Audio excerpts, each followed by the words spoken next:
ঈদ মোবারক। ঈদ মানেই তো মাছ, মাংস, অনেক পোলাও কোরমা খাওয়া। তো পোলাও কোরমার মধ্যে কিন্তু এরকম মজার খাবারটাও খুবই ভালো লাগে। তো দেখাবো আজকে মজার ভর্তা। তো আমি এখানে চুলোয় নিয়ে নিলাম একটা প্যান, আর এখানে দিয়ে দিচ্ছি চিংড়ি মাছ, রসুন কুচি, কাঁচামরিচ আর হলো পেঁয়াজ। এটাকে আমি হালকা করে একটু ভেজে নেব। তো আমি এখানে সর্ষের তেলে দেওয়া আগে ছিল আমার, একটু সেটা দিয়ে আমি ভেজে নিচ্ছি। তারপরেও আমি এখন এখানে একটু সর্ষের তেল দেব। তো আমি এখানে কম হয়ে গেছে, সেজন্য করে আমি দিয়ে দিচ্ছি সর্ষের তেল।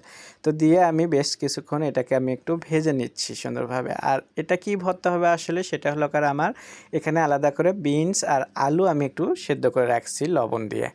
তো এটাকে আমি হলুদও দিছিলাম সাথে, এজন্য করে কালারটা কিন্তু সুন্দর আসছে। তো যাই হোক, চিংড়ি মাছটা ভেজে নেওয়ার পরে আমি এখানে সেদ্ধ করা বিনস আর আলু দিয়ে দিচ্ছি।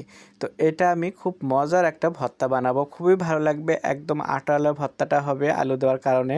সো এই জন্য করে আমি একটা আলু দিয়ে দিচ্ছি। তো লবণটা পরিমাণ মতো আপনারা দেবেন, যেহেতু আমি প্রথমে একবার লবণ দিয়েছি, দিয়ে সিদ্ধ করছি, সেজন্য করে এখন আবারও একটু অল্প করে দিলাম। তো যাই হোক, দিয়ে আমি এটাকে আরও বেশ কিছুক্ষণ অল্প আছে এটাকে ভেজে নেব, যা পানিটা যেন টেনে যায় সেজন্য করে। তো ভেজে নেওয়ার পরে আমি এখানে দিয়ে দিচ্ছি ধনের পাতা। এটা সব সময় নামানোর আগ দিয়ে দেবেন। তো ধনের পাতাটাও আমি একটু দিয়ে আমি 2 মিনিটের মতো এটাও ভেজে নেব সাথে।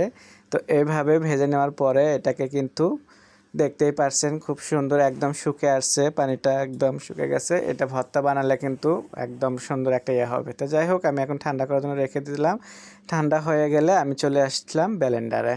তো ব্লেন্ডারে আসার পরে আমি নিয়ে নিলাম ব্লেন্ডারে। আপনার চাইলে পাঠাতেও কিন্তু করতে পারেন ভর্তাটা। তা আমার যেহেতু ব্লেন্ডার আছে বাসায়, সেজন্য ব্লেন্ডারে আমরা ভর্তা বানাই।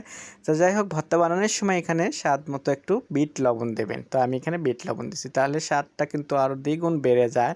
তো হয়ে গেল আমার ব্লেন্ডারে ভর্তা। এখন আমি বাটিতে করে সার্ভ করতেছি। আশা করি আপনাদের খুব ভালো লাগবে। আপনাদের ভালো লাগলে স্বাদ ও স্বাদের গল্পের সাথে থাকবেন, বেশি বেশি শেয়ার ও কমেন্ট করবেন। বাসায় একবার হলেও এভাবে ভর্তা বানাবেন। সবাই ভালো থাকবেন।